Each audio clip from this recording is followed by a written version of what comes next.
Hello. This morning when I was talking to the Lord, and I was like, Lord, I want to hear what you have to say to me today, and what. And so the Lord basically was like, just share some of the things that I have told you.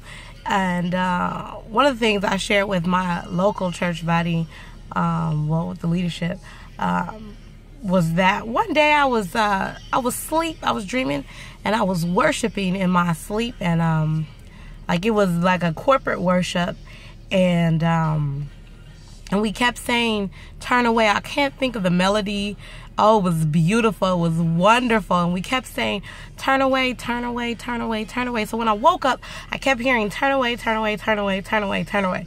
And I'm like, Lord, what am I turning away from? And what am I turning to? And he was like, you're turning away from every sin, every doubt, every worry, every issue, every situation. And then I'm like, so what am I turning to? Okay, like, I get that, I understand, And I said, what am I turning to? And he was like, you're turning and facing the word, well, not the word. You're turning and facing the will of God. Face on.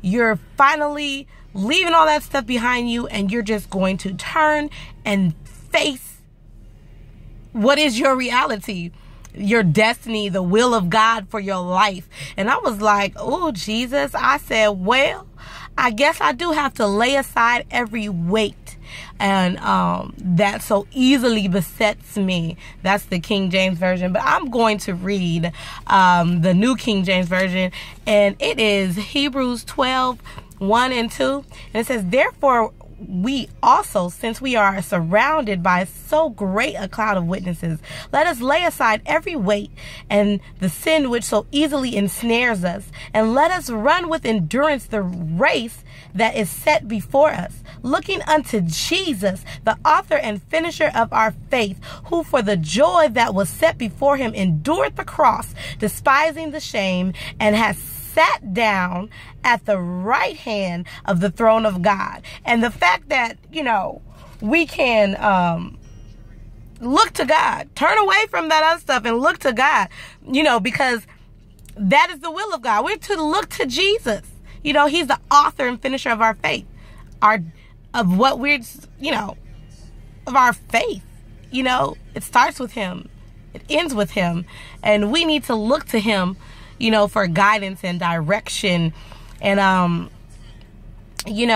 husband's probably like, why is she sitting in the car? We live in the hood. But, anyway, I just wanted to share that with you, because we have to face the will of God front on. We have to face the will of God head on. We can't, tiptoe around the will of God. We can't be looking at the will of God but have our foot still in our past or in our issues or in things that are not the will of God. If the Lord told you to stop smoking, then stop smoking, because that's his will for your life. Because it can keep you away from the things that you need to do, because your lungs can go bad. You can have throat cancer. You can get all kinds of stuff smoking a cigarette. But if you don't get away from that thing that is holding you back, then you can't face the will of God. You may want to face the will of God, but you can't face it if you're not doing, if you're not getting rid of all those things that are setbacks. Those things that cause you to sin. Those things that are not pleasing in his sight. So I just encourage you all to look to God. Look to God for your will and your purpose and your destiny and your right now direction. Look to God. Don't look to man. Look to God.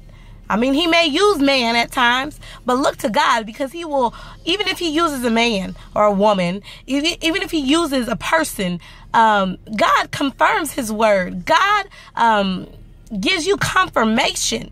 And lately, God has been doing that quick. And I'd be like, man. I'd be like, oh, my apostle just told me such and such. And then this other lady just told me da-da-da. And then I'd be like, oh, I just heard the Lord tell me this. And then somebody else come back and say the same thing that I heard the Lord say.